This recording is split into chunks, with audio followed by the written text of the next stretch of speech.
Okay, I think Megan, Linda gave me the privilege of introducing you today, you and Alexa both. So I'm going to go ahead and do that, but I'm going to keep it very short and sweet because I think you probably can introduce yourself better than I could. You know, one of the wonderful things about being part of the Protection and Advocacy Network in this country is that we have wonderful colleagues who are so willing to share their expertise and their knowledge with us and with others. And we're very blessed today to have Megan Collins and Alexa Siegal with us. Megan is an attorney with the Maryland Protection and Advocacy Agency, known as Disability Rights Maryland. But she's kind of been around the country a little bit and worked in other P&A agencies.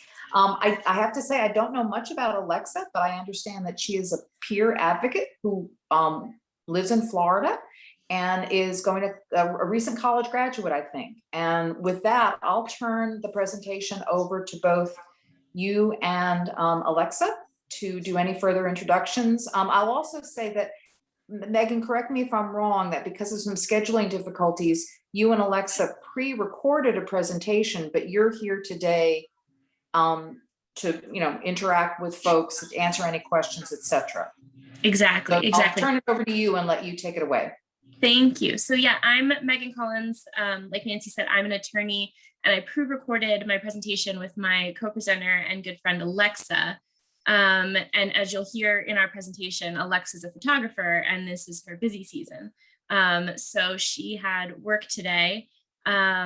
And so we crammed a ton of information into our PowerPoint presentation that we pre-recorded, but I will be monitoring the chat if there's any questions. And I think there's a couple points throughout the presentation that sort of lend themselves to a natural break. So I will try and kind of pause there to give an opportunity for questions as well.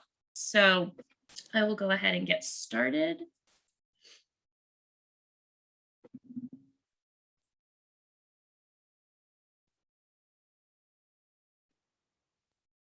Sorry, it was muted.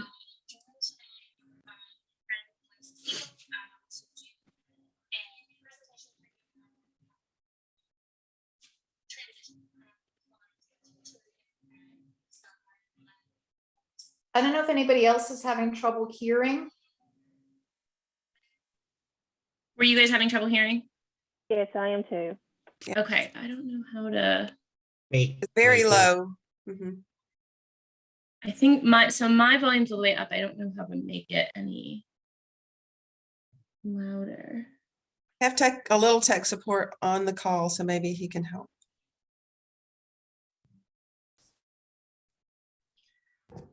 Who was tech support? Hey guys, Clifton? I'm right here. Can you try and make your computer's volume higher? Because that one looks like it's at its highest. Maybe the computer volume on your end needs to be higher.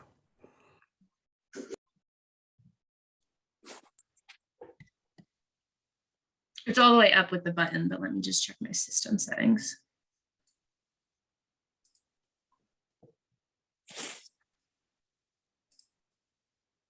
Isn't there also a setting on Zoom where you have to say, like, enable the audio of any video that's being presented? I'm asking that of Yes, anybody. but we could hear it. Yeah, so Let me check real quick. Give me just a second. sometimes you can't hear it at all if that box isn't Let me checked. see, that I could might hear have- a little bit. It was just I hit share sound. Let me try playing again and tell me if it's better. Is Alexa Miss Siegal. I was born and raised in South Oh, Florida. that's Yes. great. That's good. Diagnosed with autism at age 3 and overcame the stigma of low expectations made around me and help with my parents and a good few teachers. I began my self-advocacy during more in high school. And after high school, I went to receive my associate arts degree in 2013. And then I got my bachelor's of fine arts degree in photography in FAU, Florida Lincoln University in 2016. And now my focus is on photography, my photography work, and I encourage other young youths and of all ages and all disabilities to self-advocate and challenge the stigma of stereotypes that surround themselves and self-advocate for themselves and do well for the future. And my name is Megan Collins. Like I said, I am an attorney licensed in Florida, Connecticut, and Maryland. I couldn't pick a location when I first started practicing, so I kind of bounced all over. I've worked for the protection and advocacy agencies in each of those states, and I'm currently a staff attorney at Disability Rights Maryland. And my work over the years has focused on special education, transition, and a little bit of post-secondary education and employment. And this is a picture of the two of us in 3rd or 4th grade. And then again, when we did this presentation in Orlando in like 2017, I think. So. That sounds about right. All right. So Alexa, I think this might be your slide. Sorry. I was So we will go over the preparing for preparation of high school graduation, as well as college application, as that's the route your child wants to go through the college route process, as well as self-advocacy in college, employment, and resources. And some important acronyms that we wanted to just touch on, because we might use acronyms during the presentation, are IEP, or Individualized Education Program, VR, which is the Florida acronym for the Vocational Rehabilitation Agency, DOORS, which is the Maryland acronym for Division of Rehab Services. So if we refer to one of those, feel free to put in the chat if there are any acronyms you don't understand, but that's sort of what we mean. And then it looks like the acronym you all use in Alabama is ADRS. And then for those voc rehab agencies, IPE is the Individualized Plan for Employment. So we've got IEP and IPE, and we will try not to confuse you all with acronyms, but if we do, like I said, just drop in the comments. So we're going, oh, sorry, go ahead. No, you're good. We'll start with preparing for high school graduation.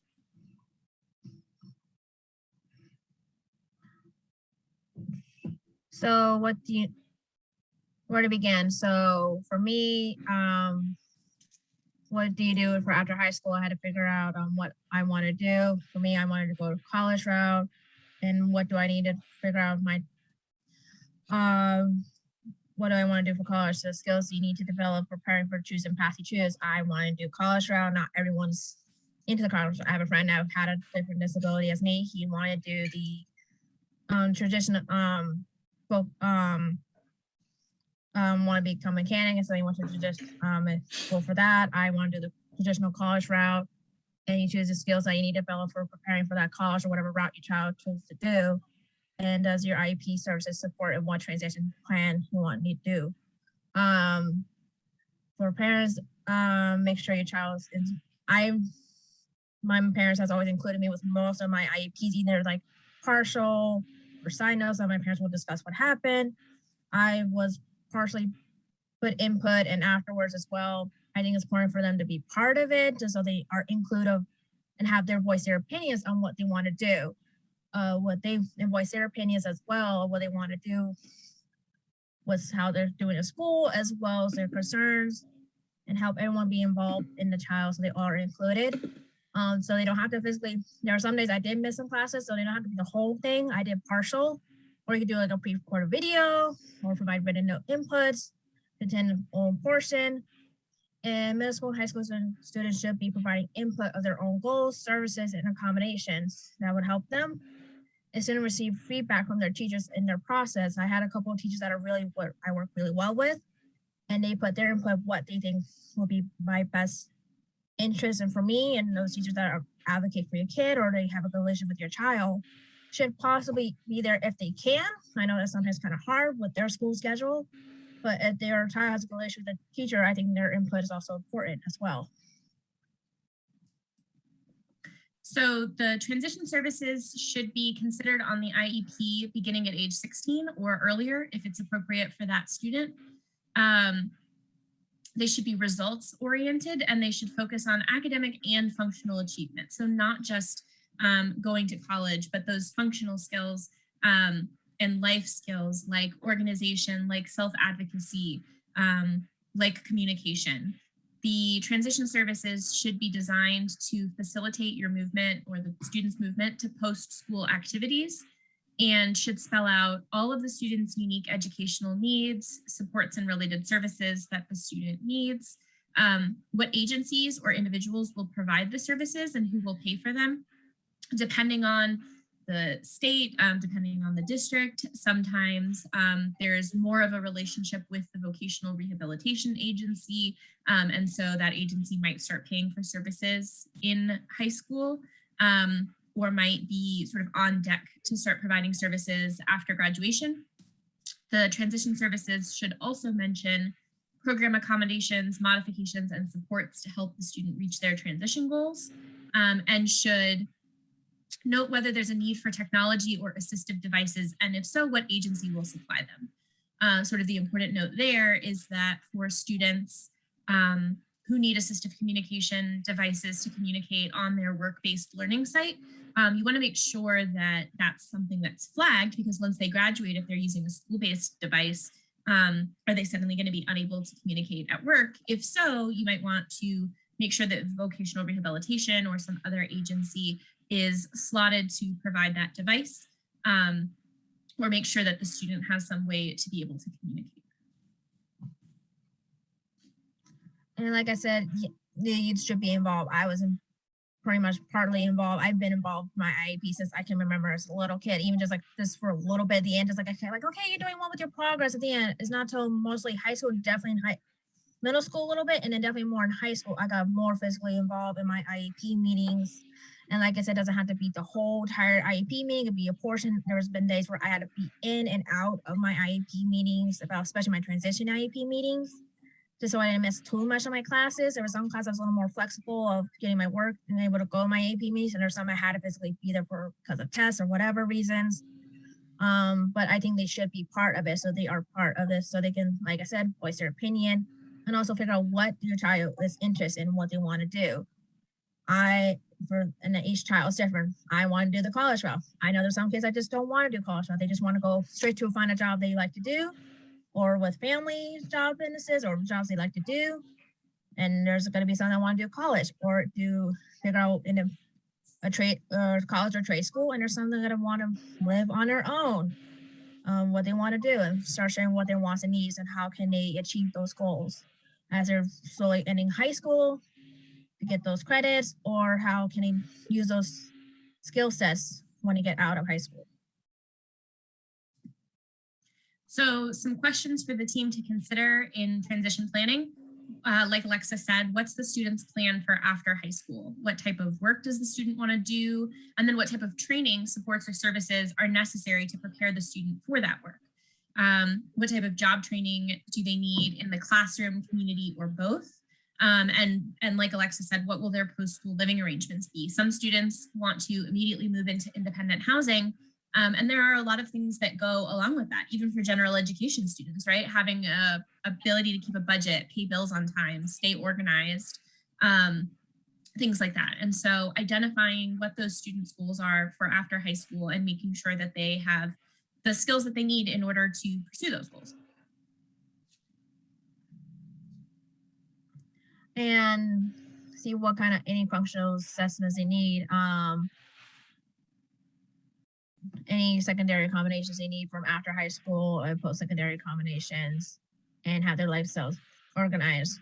My thing was getting more organized. I was organized at high school. I'm more organized outside of my house. In home, I'm more chaotic organized. Definitely communication skills. That was my biggest struggle. Even outside, it's not until more progressively with my current job right now. I had to communicate with customers every day. So you want to get those just basic, like ask for help or what you need, just so they have those basic communication skills and living in daily living or independence. For me, I knew I was not mature enough to live on my own. When I was doing college, I stayed at home. And did still the basic of cleaning the dishes, cleaning the house, basic living stuff. And so when they're ready to move on their own, either second housing or on their own with friends, family, or significant other, they are prepared for ready to be on the independent or even by themselves. And transportation, getting used to, like if they take the bus or use special bus services or travel services and getting used to that. I was lucky enough to get learn how to drive and drove myself to point A to B and even in between places, as well as socialization skills. That's a big part, like able to hang out with friends and hang out with family and socialize with people so they can outside of work, maybe hang out with friends outside of work, just have fun. And again, self-advocate, because that's still gonna be a big factor because you're gonna get somebody that, you know, are gonna be naysayers and you need to self-advocate yourself to let them know that I need these services or I need help so they can, because not everyone's gonna, there are gonna be some people that are gonna willing to help and bend over and help, you know, with your child. And there's some people that are just not gonna. I had a couple professors that still I had to self-advocate myself, like, look, these are my accommodations. I still need these services and help and it, you know, to help advocate for them. That way your child can help themselves throughout their outside of high school curriculum as well. So some education goals that should be considered by the transition team are the curriculum and credits that the student needs. When Alexa and I were talking ahead of time, you know, she pointed out that for some colleges, they required certain coursework. You needed to have 2 years of a language credit. And so thinking through making sure that the student has the credits and the prerequisites that they're going to need to go to college, and that they're supported in doing that. What accommodations might a student need to be able to complete that foreign language requirement? And what type of testing will they need? Will they need an SAT or ACT score? Will they need the college leveling test? Will they need updated psychological evaluations? Considering continuing an adult education, vocational and trade school as well. What prerequisites do those have to entry? And how can the student be as prepared as possible to make that actual transition after high school? And do pre-appointment goals considering like career, trade, profession. My thing was I like the arts. I grew up with different variety of art styles of drawing, traditional painting and stuff. And I was always in the field of arts and crafting. And so I found my passion with photography work, and that's what I wanted to do, become a professional photographer or be in a photography field. And so there's many ways to figure out, there's different aptitude tests to figure out what your child's interested in, or they might just know right off the bat, like, no, I want to do this, you know, and do this for a living. And that's fantastic. They know there's other resources to figure out what their likes and dislikes are. And figure out vocational counseling. For Florida was like, again, VR, whatever. I apologize. I missed the Alabama's their vocational acronym. That your guys' vocational counseling and rehabilitation resources as well. Figure out what services can they provide or can they help you with, and who do you go to? Figure that out. In self-employment, maybe they want to do, there's been times how to do minor contract work, or maybe they want to start their own business and do their, you know, make themselves either do a contract working or even set up their own store or shop online, whatever they want to do, and get supported for employment as well if they decide to go somewhere to a company or organization to help support them for employment. So some community integration goals to consider. Like I said, in a previous slide, it's important to go not just to the academics or the employment services, but to consider how the student's going to be able to interact with their community and live a life included in community activities. So making sure that they're connected to the appropriate adult services, making sure they have the appropriate assistive technology, finding out what's interesting to that student and what they are hoping to get out of the community. Do they want to attend church, take public transportation, use the library? Do they know how to engage with those services? Do they know how to look up bus schedules if they need to take public transportation? Considering daily living skills, are they able to get themselves up and ready in the morning to go to their job?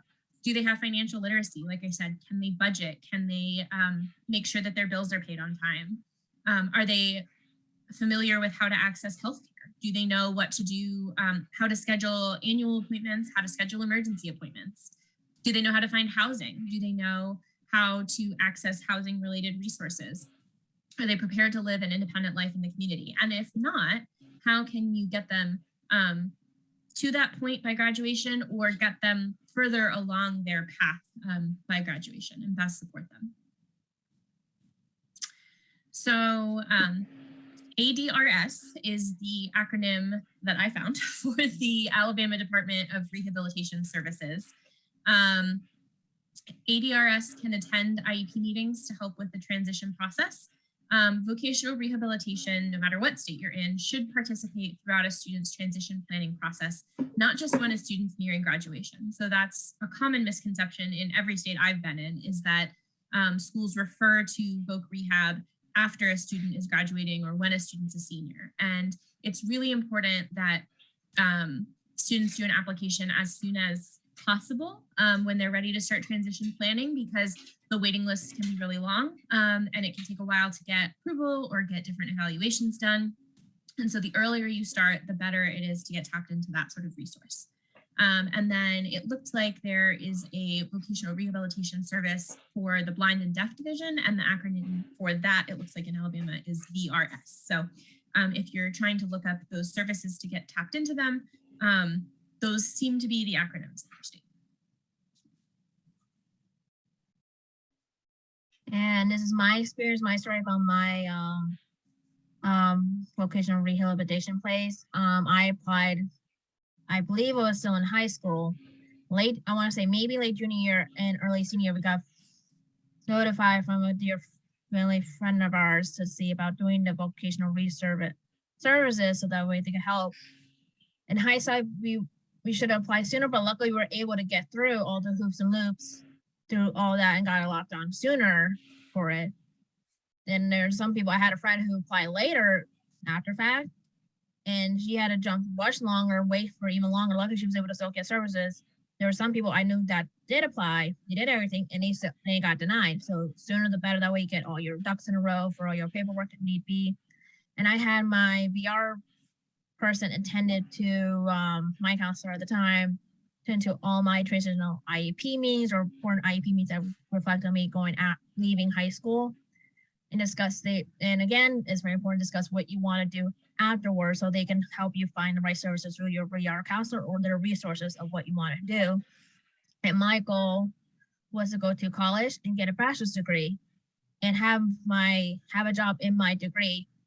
And so they were willing to figure out the right counselor, right resource, and help me get that, figure out how to pay for college and how to get the resources for my books and supplies, and help me afterwards, after I got finished school, help me with resources to help me find a job in that degree.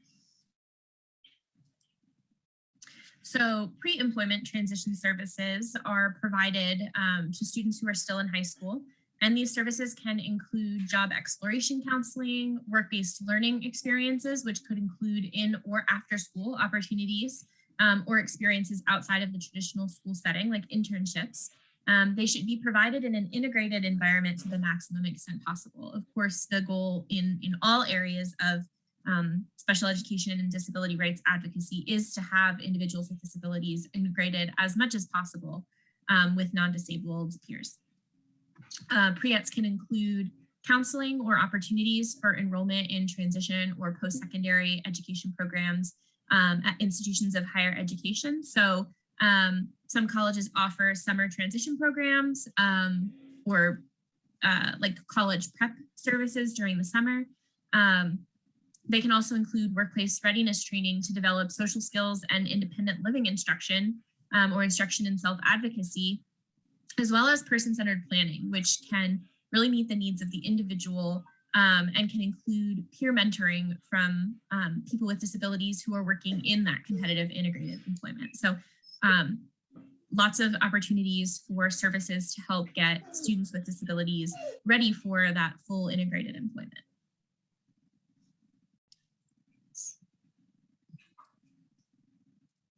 All right, so like I said, the IPE stands for Individualized Plan for Employment. Sorry, Alexa, I started to steal your slide. That's okay.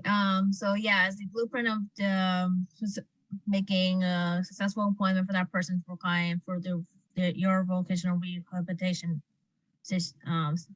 location, enables provide individual gain access to local services, apply to start working the IEP before graduation. That way they can figure out what they want to do for afterwards of high school. Even if it's like going straight to college, this is a good thing to look over about possibly employment for the future of what job skill sets or what good for your will look good for your child and also for future of setting that blueprint and that track so we keep focused on helping that child's future in whatever track or field or job or school wise what they want to do.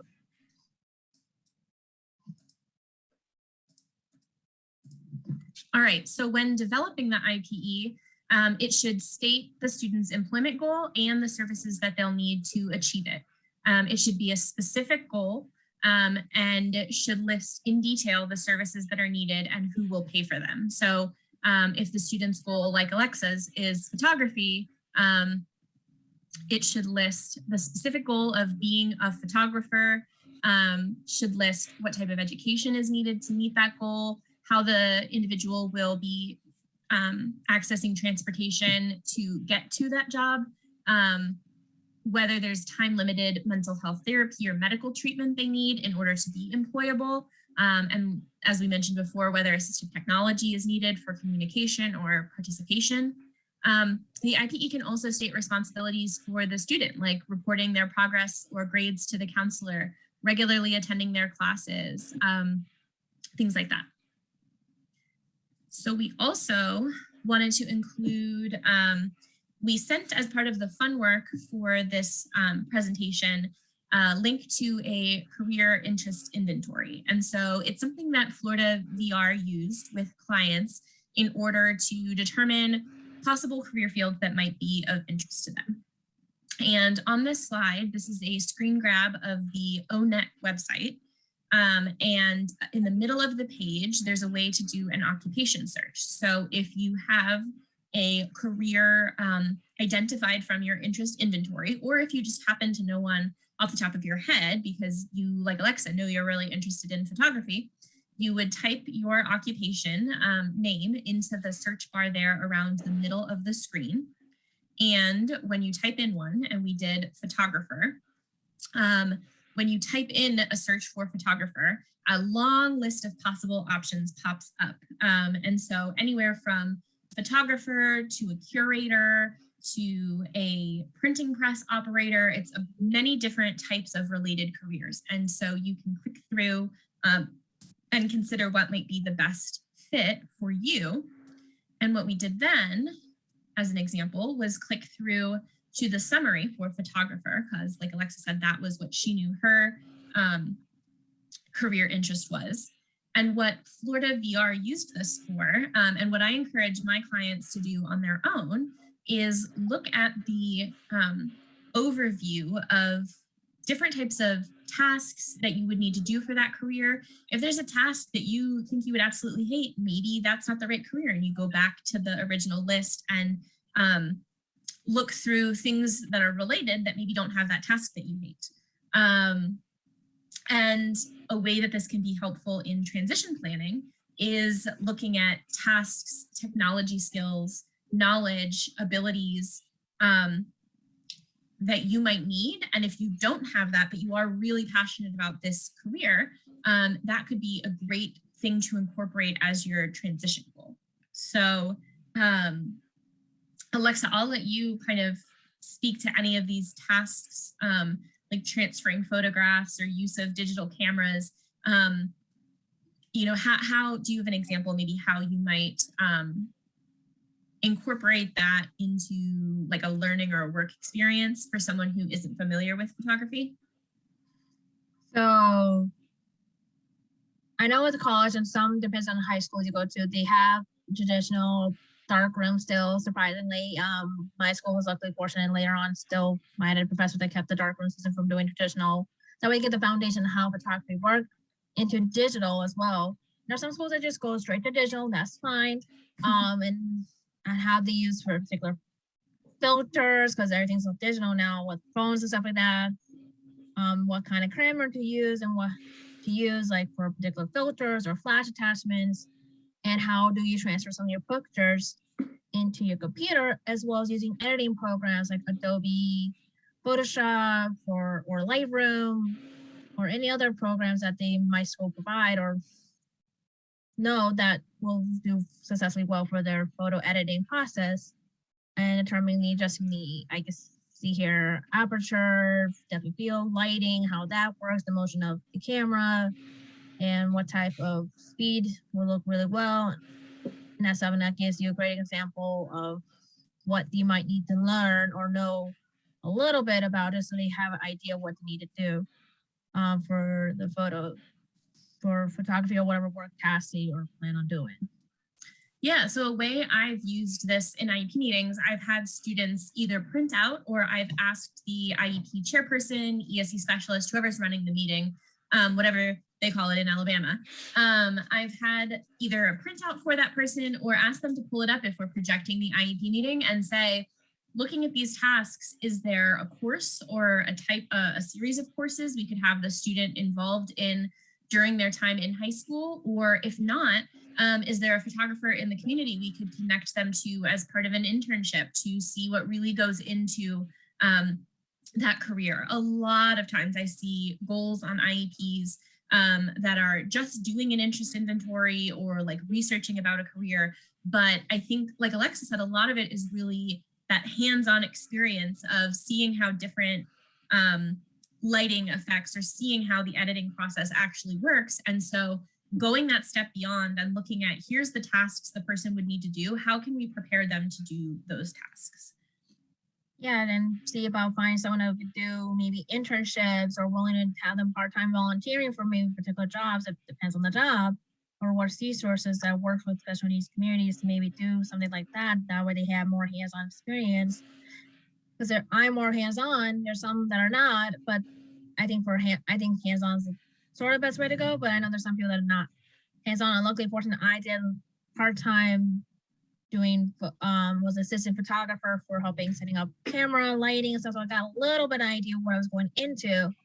And as I got older with doing more school stuff and doing my classes, I got more experience from that. So I think it's important to maybe see about maybe some way of hands-on experience other than reading books and looking up videos. That might help you a little bit of it, but if there's some way you can get like an in-person hands-on experience, that way they get an idea what, and maybe the hands-on experience will help them be like, I like this job, I want to do this particular thing, or even just maybe it's not it for me, and they can find just that way they have that physical realize, okay, this is what it's going to be like for this particular job or job for them. Yeah. Some other things that this ONET summary page can be useful for, there's several different screenshots. It's a really long page when you actually go to the website. And each of these expands. So for some of these, you can see it's like 5 of 11 knowledge areas or 5 of 12 skills displayed. So you can take a look at all of them and expand it out based on your interest or the student's interests.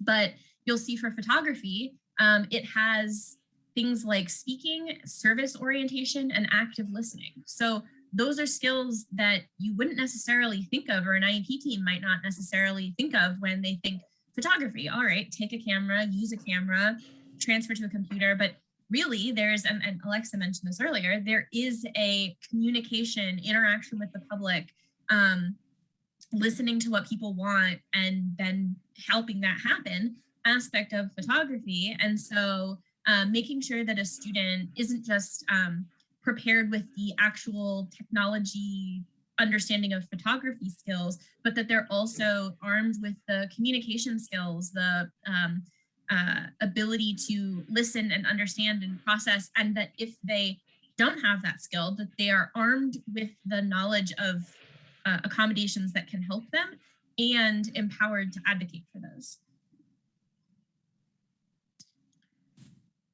So this, again, it's a really long page. It's very comprehensive, and it really breaks down different work activities in detail and different types of work that might come along and that might not be intuitive for that particular career, like emailing, phone calling, dealing with people face to face, dealing with strangers. And so making sure that teams are really considering all of these aspects that are more than just the surface level. Does the student like photography? Have they used a camera before? And making sure that all of these nuances are incorporated into the transition plan. And then the last, oh, go ahead, Lex. No, if you hear weird noise, that's my dog sleeping. Sorry. So the last thing that I wanted to point out on this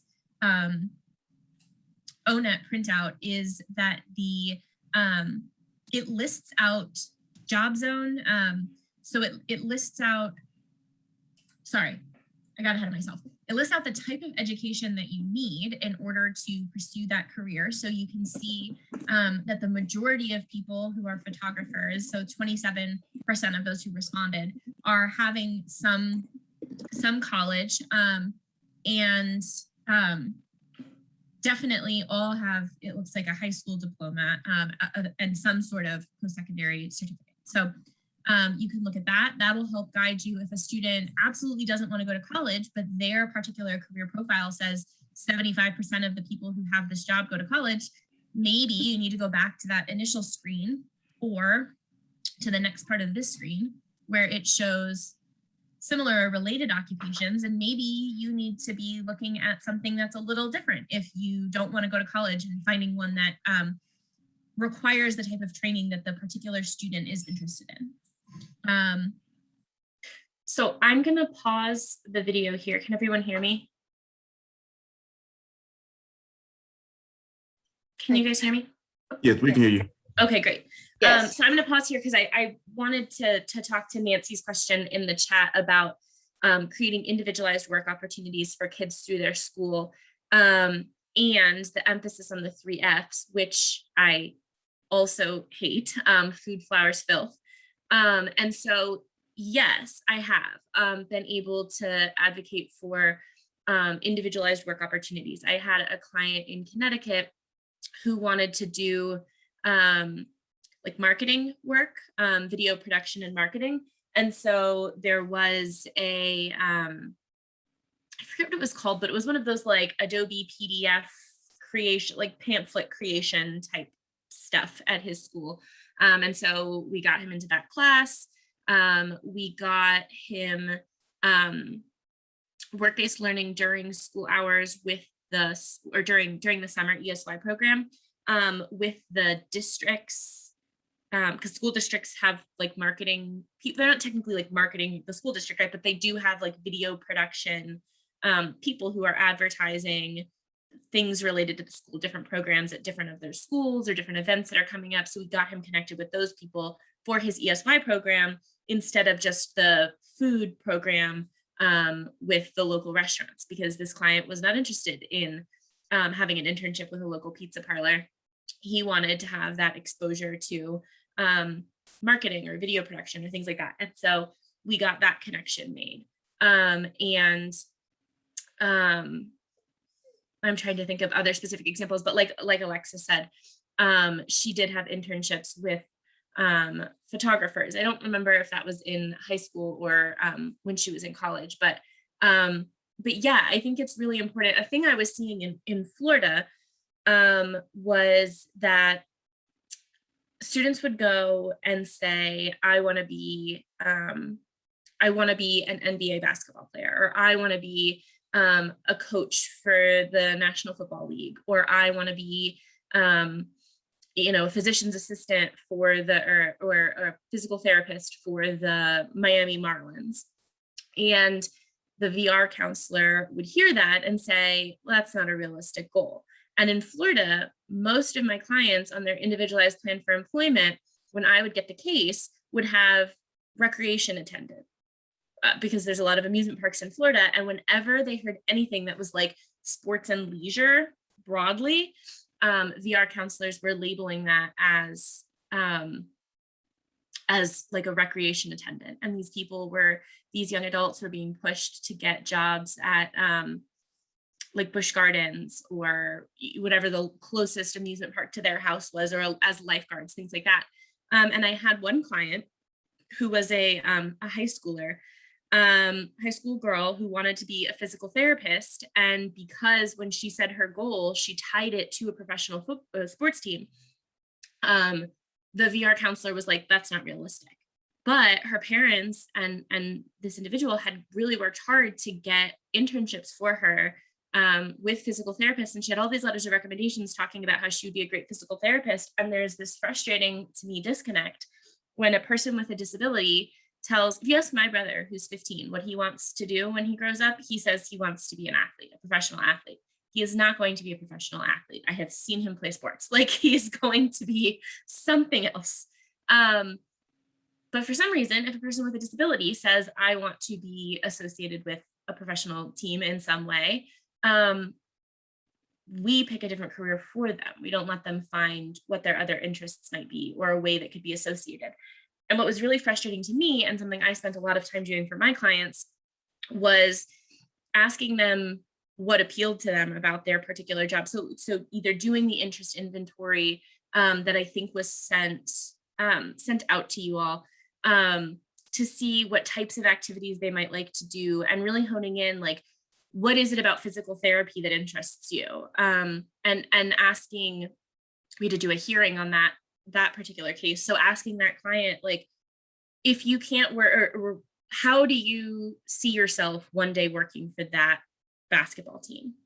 And she said, well, I think first I'll have to go to school to do this, and then I'll have to get my master's, and then I'll probably have to have an internship, and then I'll probably have to work for a local doctor's office or a local hospital, and then hopefully I'll be able to make the connections. And it's like, yes, that is exactly what will have to happen. And once you were able to show a hearing officer that, like, yeah, it's not a pipe dream, it's this is the area of passion and interest for this person, whether or not they ever make it to that highest level, we were able to have that found to be an appropriate employment goal. But it is very frustrating to me when the automatic assumption is like, well, they have this really lofty goal and maybe they'll never reach it, but because they're a person with a disability, we just pick something else for them instead of letting them find their own way or try and see how close they get to that dream.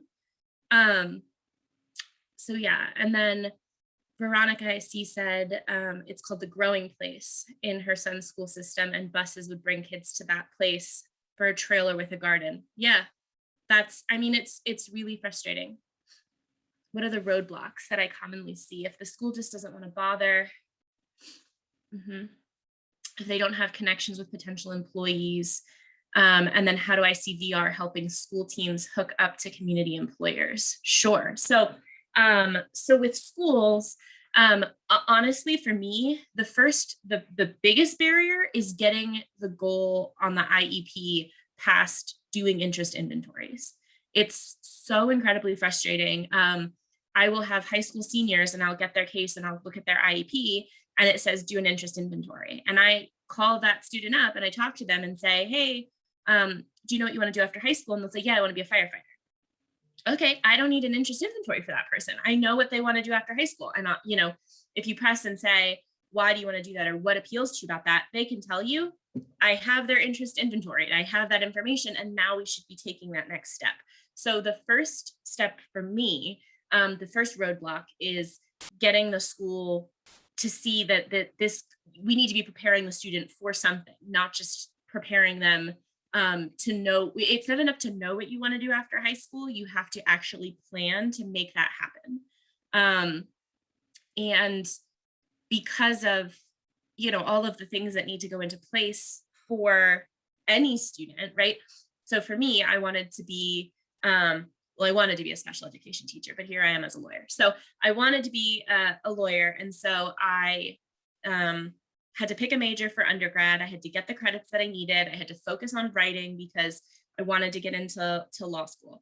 Or for Alexa, she knew she wanted to do photography. And I think she gets into it in our presentation. We might not have time to show the whole thing, but so for her, she needed to get vocational rehabilitation to pay for her camera equipment because in the process of her attending college, there's a lot of camera equipment or art supplies that she needed to go towards her degree. And so advocating for the appropriateness of that career for her and advocating for the necessity of those particular skills. VR for her offered to pay for buses, like bus passes for her to go to the college. Because like she said, she wanted to live at home. And Alexa was like, no, I have a car, I want to drive myself, and advocated to have VR reimburse her the amount that they would have paid for bus passes towards the cost of her transportation for her to drive herself. So the biggest thing for me is identifying what the student wants to do after high school, but then really pushing the school to consider how to make that possible. And to me, it hasn't been what I've seen. It hasn't been that districts don't want to pay for transportation to and from job sites. It is partially that they don't have connections with potential employers, and so encouraging teams to think outside the box. But to me, it really comes back to the biggest thing just being letting them know that it goes beyond the transition plan. Is they want to be a firefighter, moving on to the next part of the IEP. It's like, no, we should spend some time here and have some further discussion. That's the biggest barrier for me. Does anyone else have any questions or anything they want to say here before I either go back to the presentation, or I have sort of one other idea. So let me say, are there any questions? And then I'll sort of present to you the options that we have for the last couple minutes here. Yeah, Megan, this is Nancy. Rather than typing it, I just came on turn my mic on. One of the things that I think is frustrating for many families here in Alabama is that, VR is supposed to, its mission, right, is to serve persons with the most significant disabilities first. And there might be folks on the call who've experienced this themselves, but it doesn't seem like our VR agency takes that prime mission to heart. And they don't necessarily work with persons with the most significant disabilities. Could you talk a little bit about how VR, what VR's mission is, and how they're supposed to be thinking about who they're serving? Yeah, so it's interesting because Maryland's actually on an order of selection. So we're only on category 3, most significantly disabled right now. So here we're actually seeing sort of the opposite problem, where there's a large swath of students who essentially fall through the cracks after high school. If they are not the most significantly disabled population category for VR, they're not getting anything. It's like they graduate high school, and if they're not ready to go to college or ready to go to work, they just kind of struggle to find services. So it's interesting. Really, the only experience I have with VR, it's that same example I was giving before, the individual who wanted to be a physical therapist. She had a learning disability and was very soft-spoken, and had anxiety. And so VR did sort of make that determination that, like, you have anxiety, you're soft-spoken, you'll never be able to go to college, you'll never be able to be successful. And the specific thing that they pointed out was that this individual cried when she was faced with like confrontation or like a difficult circumstance. She lacked self-advocacy skills. And so they said a lot of times she'll get really frustrated when she can't express herself and her needs, and she'll just start crying. And VR wanted to use that as a reason not to support that student. And we ended up, I don't know if Alabama has the cap within the PNA, but disability rates, Florida did, which is where I was when I had this case. And we ended up having to go to a hearing over it, where I had my client wear a microphone so that it countered that. I got a fitness microphone for her to wear around her neck so that the hearing officer could hear her better, and practice with her ahead of time, because I actually also have anxiety. And I actually also cried whenever confronted with difficulties, and literally like up to my first year of law school, I would cry if I was uncomfortable. and confronted. And I am a lawyer, which seems like if anyone should have been told, like, you know, it should have been me, but I overcame it. And so I knew what would be helpful and really worked with this client to show that that shouldn't be a barrier, and that there are strategies. And I think in the process of finding those ways to make her a stronger self-advocate in the hearing, and being able to show the hearing officer that this individual knew what she wanted and with the proper supports could advocate for herself, could participate, we were able to convince a hearing officer to order VR to do what they were supposed to do. So unfortunately, sometimes I think with VR, the most powerful thing is to advocate, you know, to use some of these skills like the net interest inventory, and then taking it a step past that and finding out skills and supports that individuals might need, and being able to be empowered to advocate with VR, or, you know, challenging it with a hearing has been, unfortunately, the most successful way for me of getting those services in place. And then I saw Kim asked to discuss most significant. It's defined by the state, so I don't know how Alabama defines their most significant disability category. I could have looked that up beforehand, and I'm sorry I didn't, but the three categories. So the three categories, the first two are defined, I believe, by the feds, and then for some reason they left the determination of what most significant was up to the states. And in Maryland, I know the state has not made public what they define as most significant, which makes it incredibly frustrating to advocate here in a state where that's the only category that's being selected from right now. But I don't have any way of finding out what the definition is. And sorry, I'm reading Veronica's comment. There are no providers that want to work with most significant disabilities, so it's VR's responsibility to build this capacity. Definitely. They have a quota to meet regarding people served in the job placement to meet funding monies. There's not any accountability in regard to the use of WIOA. Yeah, it's definitely frustrating, but like I said, I think the biggest tool that I have found is challenging them, working with, and like I said, I don't know where client assistance is in Alabama, if it's with the PNA or not, but that I have found to be the most effective way. Unfortunately, with transition, there are still, I think, a lot of areas where people still hold low expectations. There's a lot of educating that needs to happen with school transition staff to get them to think beyond the food-filled flowers, with VR counselors to get them to think beyond food-filled flowers. And so that's why I, with my clients, encourage them to, and work with them to come up with an explanation, essentially a presentation that they can share with their IEP team or with their VR counselor of, this is why, this is what interests me, this is why, these are my strengths that would make me, that make me interested in this goal. These are the areas where I need support. And then working with job developers.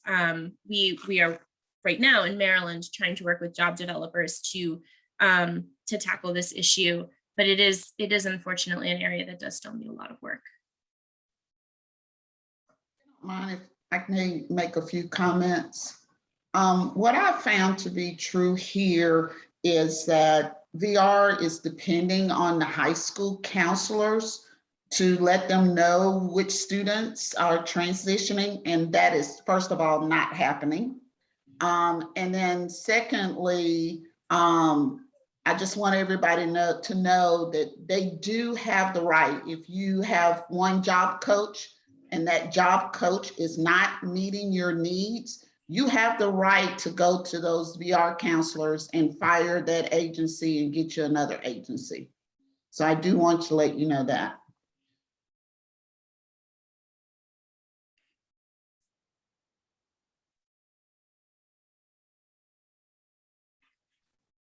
Veronica, I don't know the acronym CIE.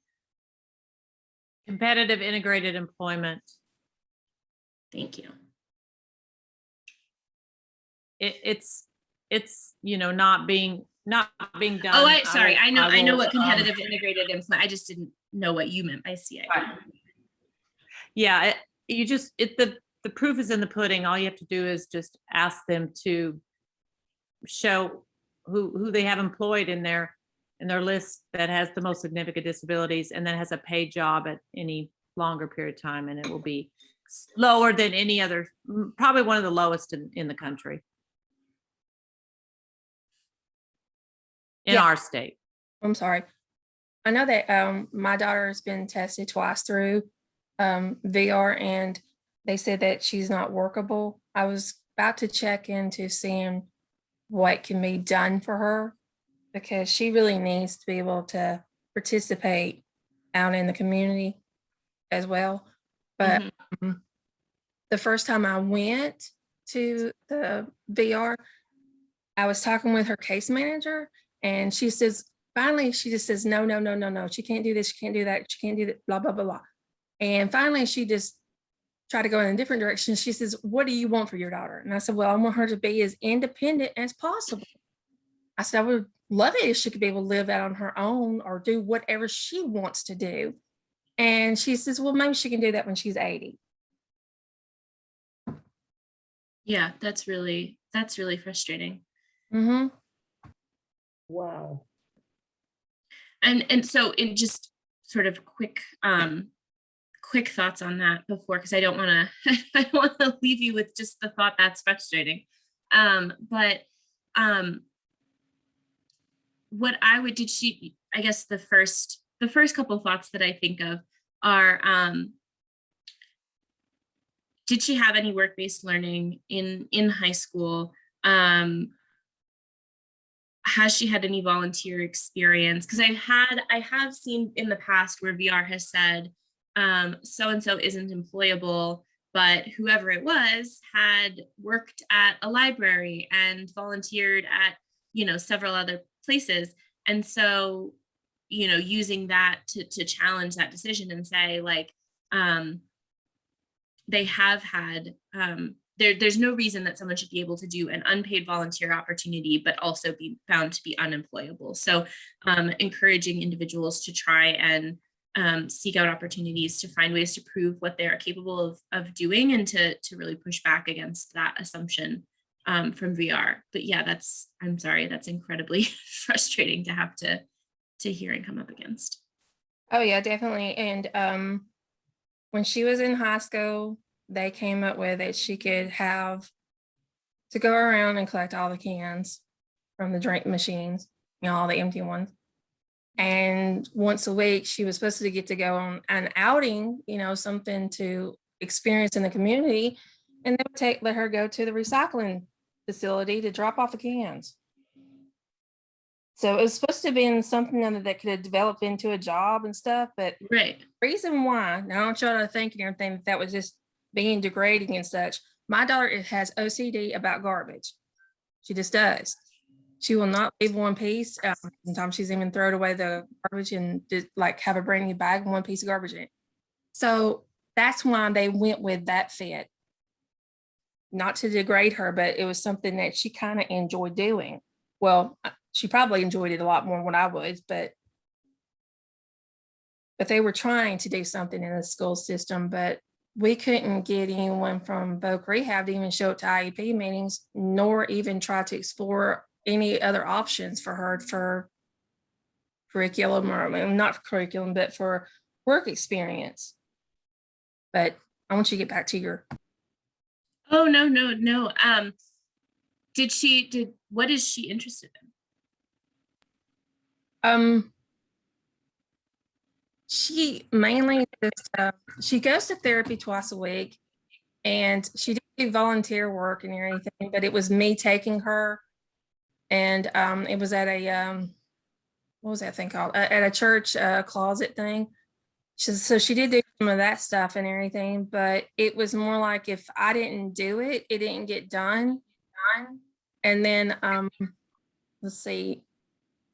she didn't have very much in education.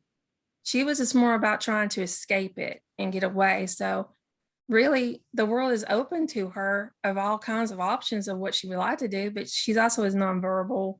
She has a communication device, and I'm trying to get her into a speech therapist that's familiar with the device to help her to learn to use it more often. And so on. So it's almost like we're always starting back at square one ever since she was little and everything, even throughout school. But she's 25 now, and I still have those dreams for her to be able to do as much as possible on her own, and to utilize as much resources as I can to help her, to support her, because my parents passed away at a young age, a month apart. And so I don't want everything falling on her sister to have to do. So I'm trying to get as much set up so it'll be more on her than on anyone else having to take care of her. Right. No, definitely. And yeah, Nancy pointed out in the chat, it's another filth job, recycling cans. Yeah, yeah, exactly. Yeah.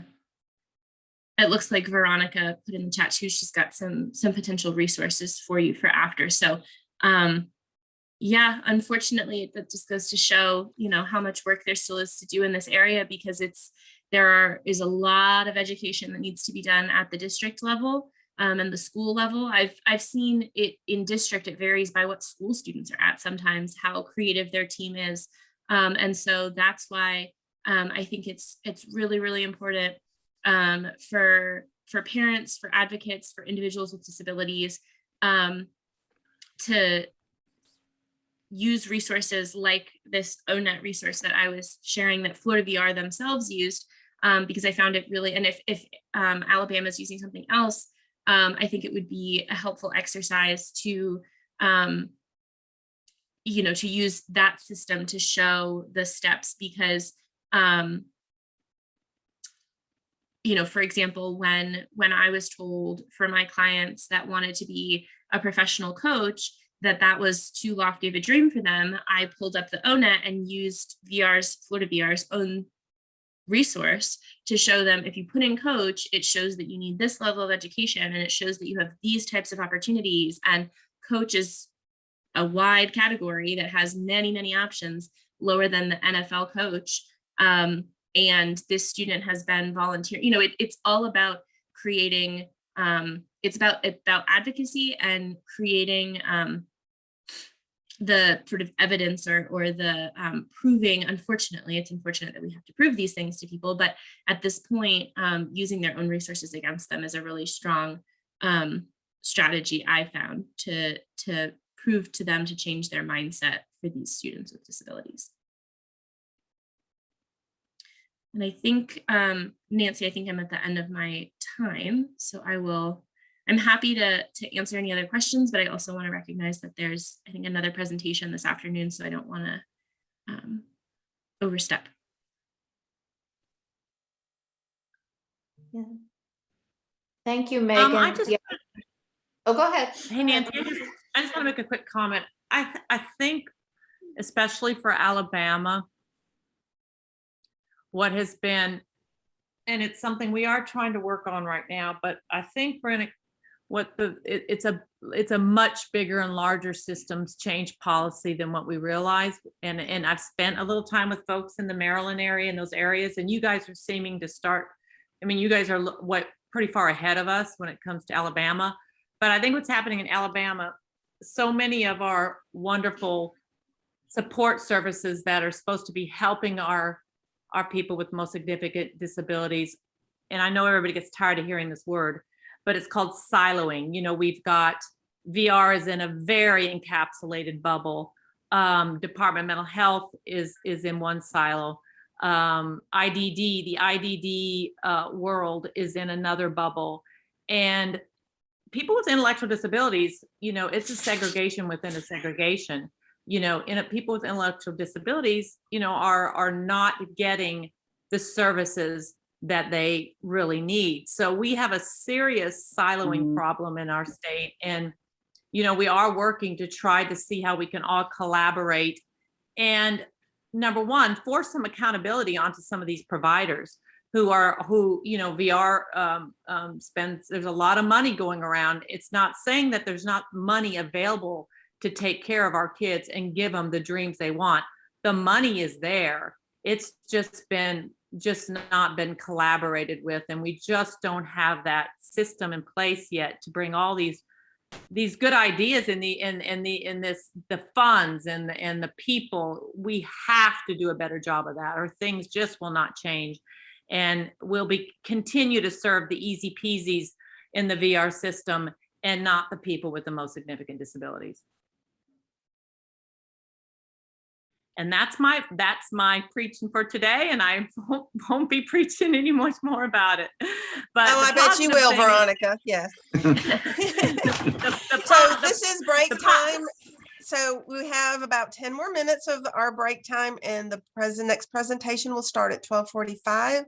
We sure enjoyed this last one. Thank you so much. And you can continue talking through the break if you'd like. That is no problem at all. Just want to make sure everybody is aware of time. Yes, Thanks, everyone. Megan, and amen, Veronica. You preach it, girl.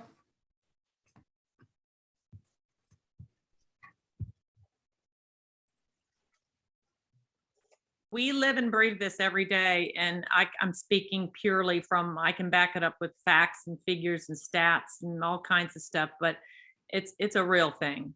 You know, it really is.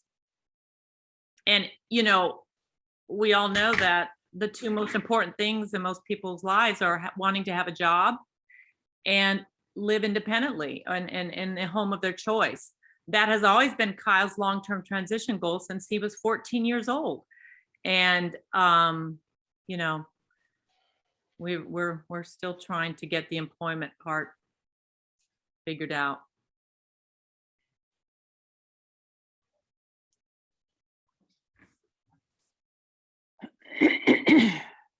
Just a general question, is there a training program for job coaches under mental health or DD or like some of the support personnel? Is there a course they can take, classes? That's a great question. Yes, Lisa. Yeah, the Mark Gold, all of our the Mark Gold is probably considered the cream of the crop for the whole country. Our state has spent a lot of money on sending people at very high levels to this Mark Gold training, and then trickling it down to people on the street level and in the trenches. But the problem is, you know, the capacity. There's not enough people to be trained, but we definitely have laid the groundwork for probably the best employment training that can be offered. It's just not getting. We're just not getting there with actually implementing it to the people with the most significant disabilities. Mm-hmm. I mean, and there again, you get, you know, they're not reimbursed a lot. So if they get a better offer, you know, I've had some great support personnel and caregivers work with Rachel. They learn her chair, they learn her communication, and then off they go to something else. Just want to offer. Me too. I just want to offer my help. If you have a child that's interested in going to college, give me a call. I actually own a business that I help kids get into college and get as much of it as possible paid for. So if you have any kids that are interested, just give me a call. Yes, and I can second that and everything. She's been very helpful to my, You know, helping her.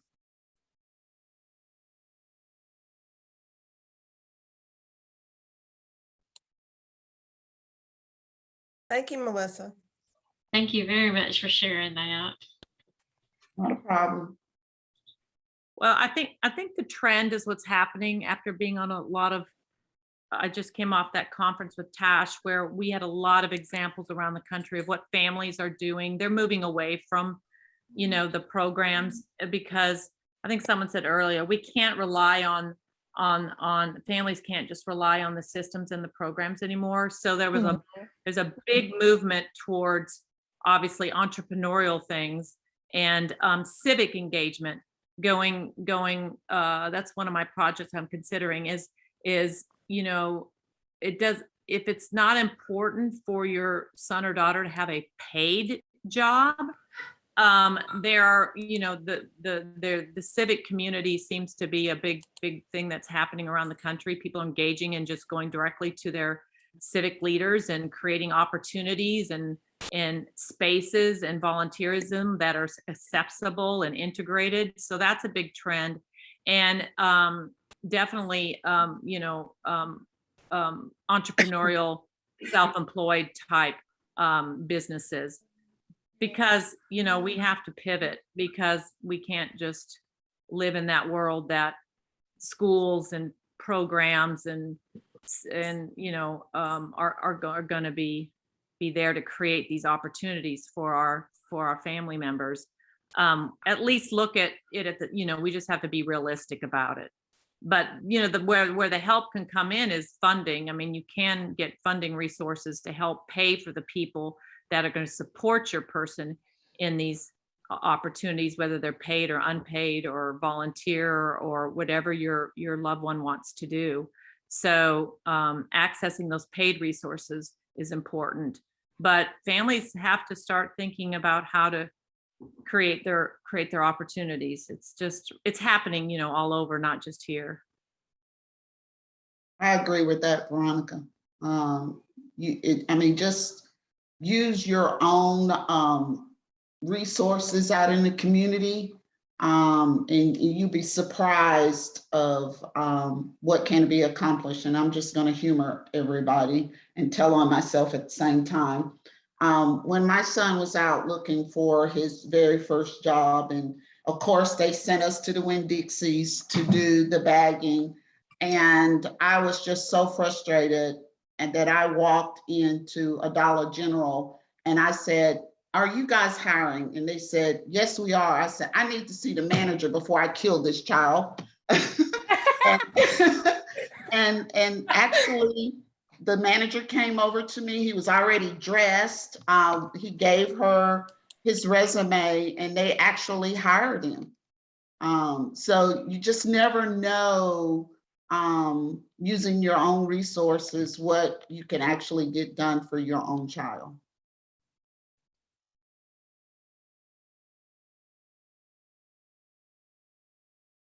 That's an excellent point, Melissa. Okay, we've got about 2 minutes before our next speaker.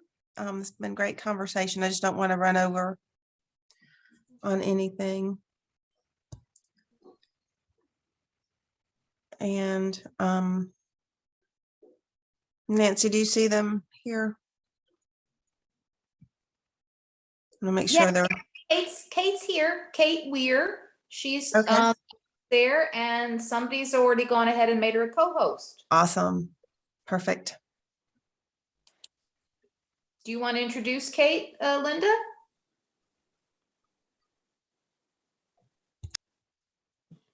Or I mean, I'm happy to do it. You just tell me when. Okay. Can y'all hear me?